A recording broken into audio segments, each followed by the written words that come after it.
El divorcio en Paraguay. Es un tema que de verdad genera un montón de preguntas y, ¿para qué negarlo?, bastante confusión. Cosas como, ¿cómo se dividen los bienes? ¿O qué pasos exactos hay que seguir? Bueno, en esta guía vamos a tratar de aclarar todo, pero de una forma bien práctica y sencilla.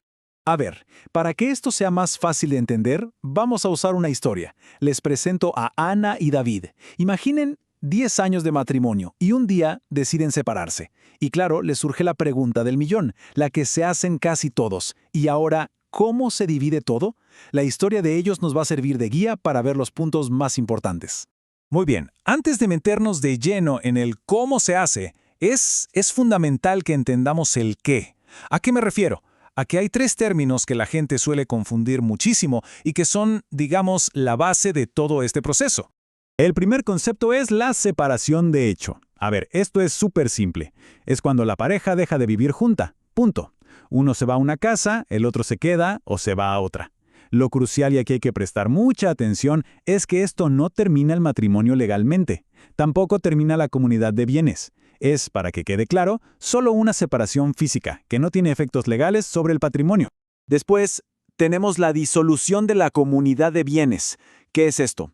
Es el proceso legal para, ahora sí, dividir todo el patrimonio que se compró o se ganó durante el matrimonio.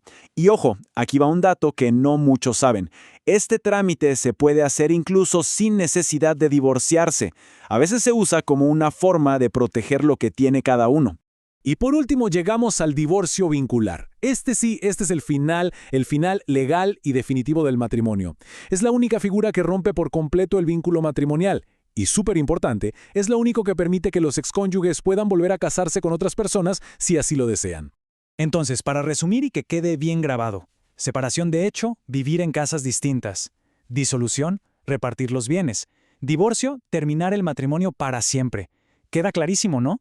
Solo el divorcio rompe el vínculo y te habilita a casarte de nuevo. Bueno, ahora sí, vamos al tema que suele generar más discusiones y dudas, los bienes. La famosa pregunta de ¿qué es tuyo, qué es mío y qué es nuestro? Y la verdad es que la ley paraguaya es bastante clara sobre cómo se responde a esto.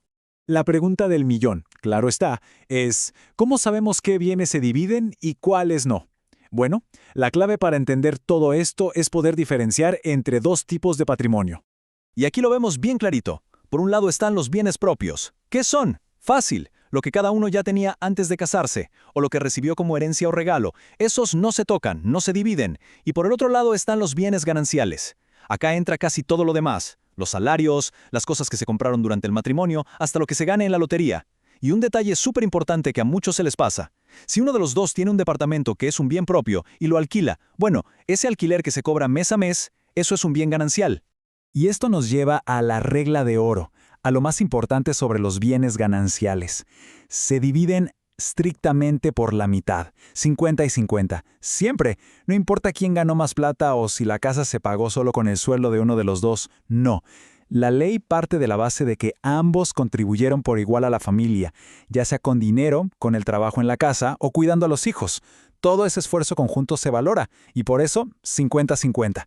A ver, volvamos a la historia de Ana y David para que esto quede más claro. ¿Se acuerdan de ellos? Bueno, la casa que compraron juntos mientras estaban casados. Es un bien ganancial. ¿Qué significa? Que va 50% para Ana y 50% para David. Pero, ¿y el auto que David heredó de su papá? Eso es un bien propio de David. Ese auto no se divide, se lo queda a él. Así de simple. Perfecto. Ya entendimos los conceptos clave y cómo funciona el tema de la división de bienes. Ahora, vamos a ver el paso a paso del proceso legal para divorciarse aquí en Paraguay. Y antes de detallar los pasos, una advertencia súper importante. En Paraguay, el divorcio sí o sí se hace a través de un proceso judicial, es decir, lo tiene que decidir un juez. No es algo que se pueda hacer en una escribanía como pasa en otros países. Esto es así por ley y no hay otra manera.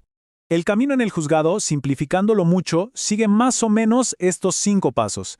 Primero, se presenta la demanda de divorcio. Segundo, se le notifica a la otra persona. Tercero, vienen las audiencias, donde se presentan pruebas si hace falta. Cuarto, el juez analiza todo y dicta la sentencia. Y quinto y último, esa sentencia se tiene que inscribir en el registro civil. Sin ese último paso, es como si no se hubiera hecho nada. Ok, una vez que la sentencia del juez está firme y ya se inscribió en el registro civil, bueno, ahí empieza una nueva etapa. Veamos ahora cuáles son las consecuencias legales, qué es lo que cambia exactamente después del divorcio. Los efectos, como se imaginan, son definitivos.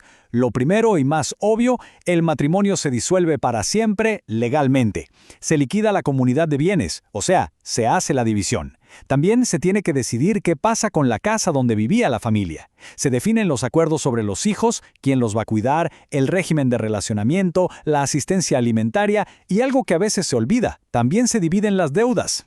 Exacto, porque no todo es repartir las cosas que se tienen. Las deudas que se sacaron durante el matrimonio para el beneficio de la familia, por ejemplo, un préstamo para arreglar la casa o para las vacaciones, también son parte de la comunidad y se tienen que pagar entre los dos. Ya para ir cerrando, vamos a enfocarnos en algo súper práctico, los errores más comunes y, a veces, más costosos que la gente comete en un divorcio. Conocerlos es sin duda la mejor manera de poder evitarlos. El error número 1, y el más grave, es pensar que por el simple hecho de separarse físicamente ya no se generan más bienes comunes. Falso, no es así. Otros errores típicos, confundir lo que es un bien propio con uno ganancial. Olvidarse de que las deudas también se tienen que repartir. Y el clásico, pensar que porque uno ganó más dinero, le toca una parte más grande. No, ya lo dijimos, la ley es clara, es 50-50 sin importar de dónde vino el dinero.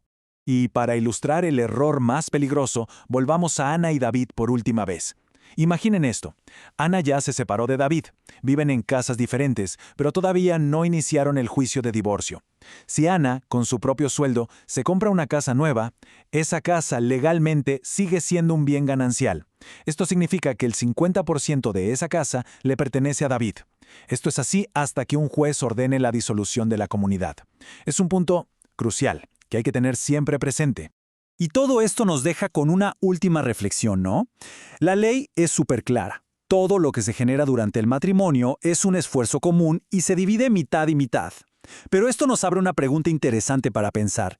¿Debería la ley tener en cuenta de alguna manera si uno de los dos contribuyó muchísimo más, financieramente hablando, para formar ese patrimonio? Es una buena pregunta sobre qué significa realmente la comunidad de bienes en un matrimonio.